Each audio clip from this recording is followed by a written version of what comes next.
Gracias, señor presidente. Buenos días a todas y a todos. La libertad de expresión es un derecho humano fundamental, sin el cual la democracia es inconcebible. La garantía de poder decir lo que se piensa sin ningún temor a represalias es el elemento del debate plural que hace posible el avance a la sociedad y la democratización del Estado. Como parte de ese intercambio de ideas y opiniones, se encuentra el derecho de réplica, es decir, la respuesta que tiene derecho a dar cualquier persona mencionada, señalada o aludida desde el poder público o privado, como pueden ser los medios de comunicación y periodistas. El objetivo de esta sección, ¿Quién es quién en las noticias de la semana?, es aclarar o desmentir la proliferación de noticias falsas, noticias con verdades a medias o noticias abiertamente tergiversadas que distorsionan las acciones del Gobierno de la República o del presidente. Bueno, vamos a empezar pues con los ejemplos de esta semana. La primera es una portada del Universal. El Universal asegura que Sedena utiliza herbicida tóxico en terrenos de Sembrando Vida. En una portada del 20 de julio pasado, el Universal publica 8 columnas. Reportan uso de glifosato en Sembrando Vida. En esa nota, el diario asegura que Sedena utilizó ese herbicida en viveros de 8 estados del país para el programa Sembrando Vida. Esta información es falsa.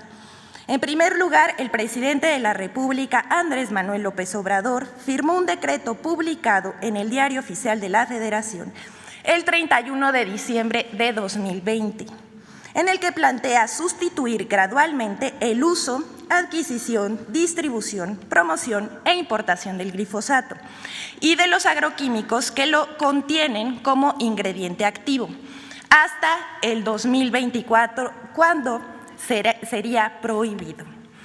El programa Sembrando Vida de la Secretaría de Bienestar, que beneficia a más de 430,000 sembradores en todo el país, tiene dentro de sus objetivos mejorar la producción agroforestal en zonas rurales prioritarias, promoviendo métodos de cultivo que consideren y fomenten la conservación y aprovechamiento sustentable de los recursos naturales y la biodiversidad.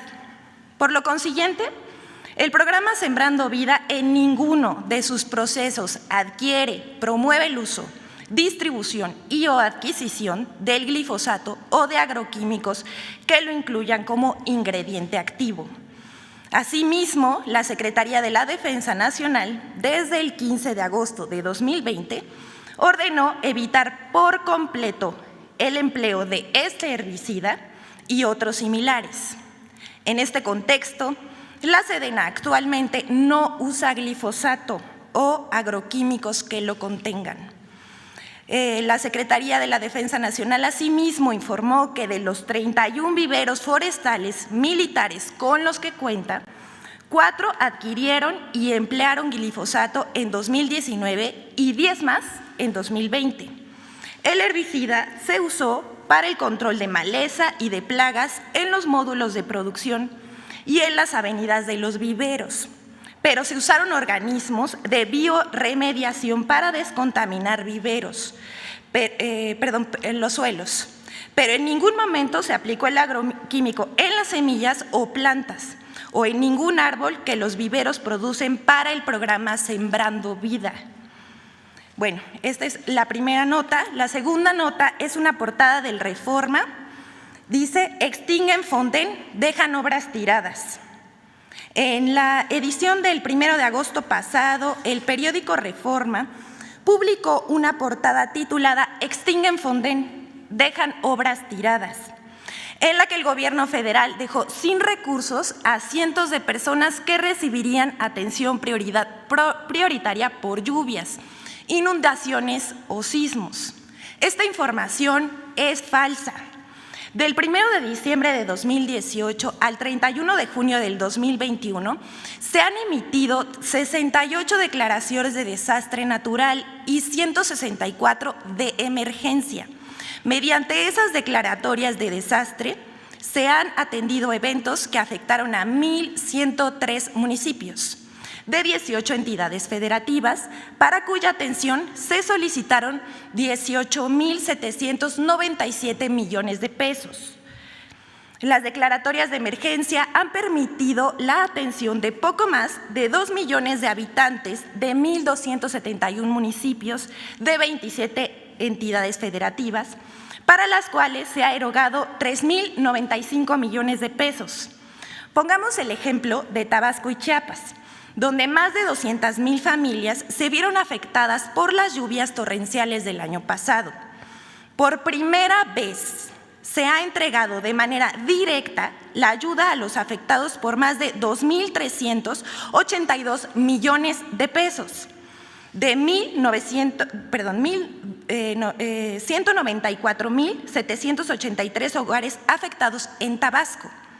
A julio de este año ya se han entregado 118,678 paquetes por hogar. Cada paquete está integrado por un refrigerador, estufa, colchón, entre otros enseres. En el caso de Chiapas, de 26,132 familias damnificadas, se han entregado 23,040 paquetes de ayuda. Además del dragado de los ríos Grijalva y González, para evitar nuevas inundaciones.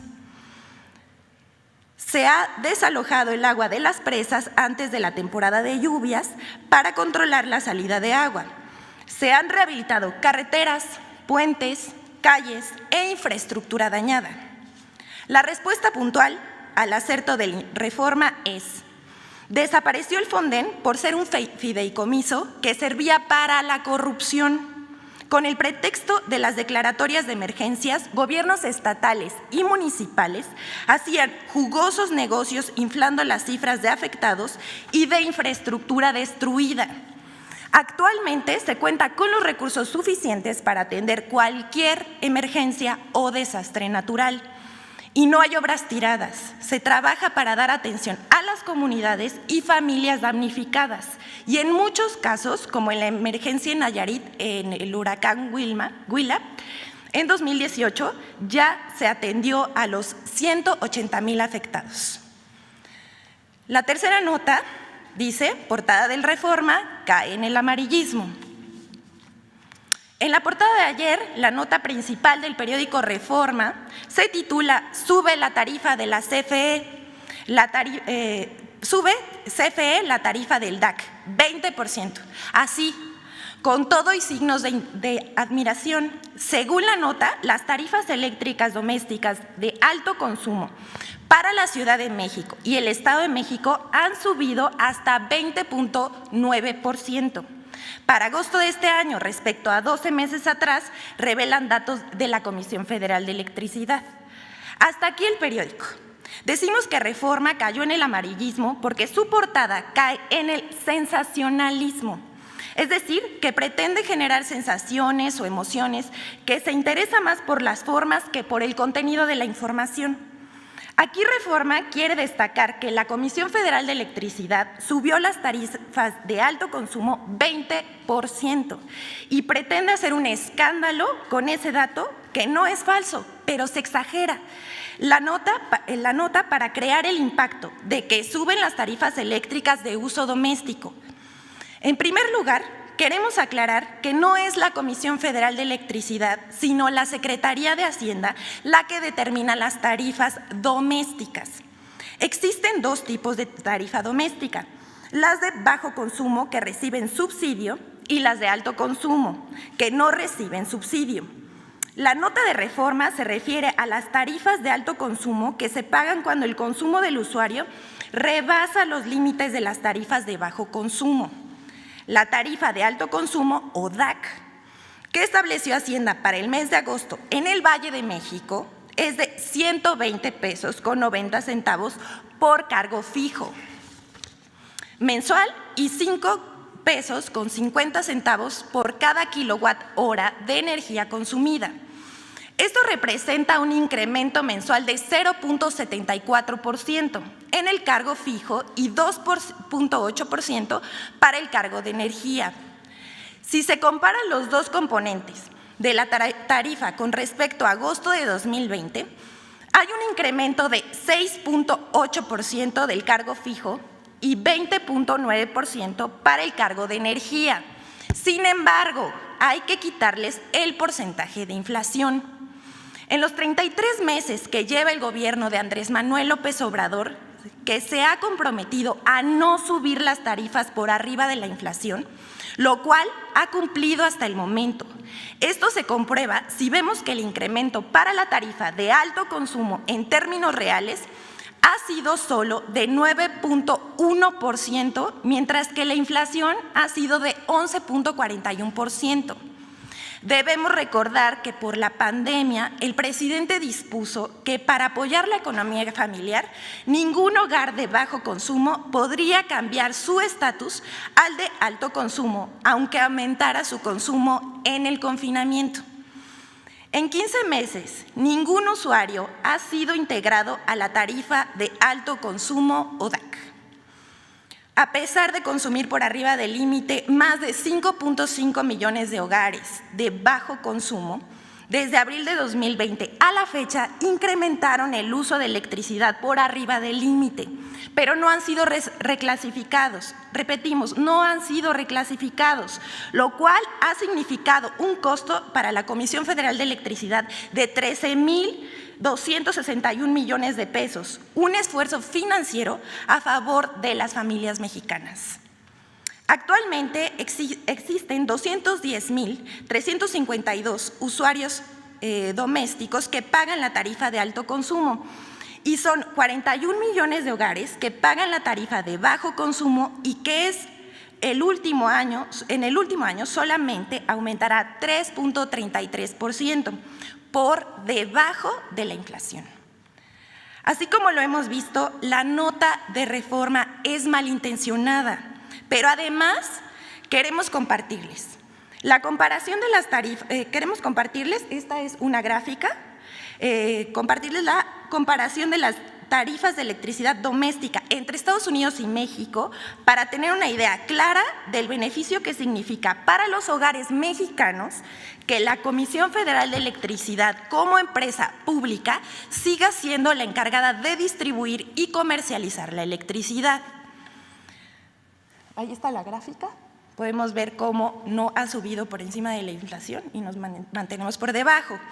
Vamos a la siguiente, por favor. Esta es la última nota, la titulamos Portada de Reforma con información inexacta. En otra nota del periódico Reforma, publicada ayer también en portada con el título Reciente inseguridad, primero a tapar baches. Consigna que, según el presidente Andrés Manuel López Obrador, antes que la inseguridad, a la gente le preocupan los baches en las calles. Informa además que el presidente ayer anunció un programa nacional de bacheo.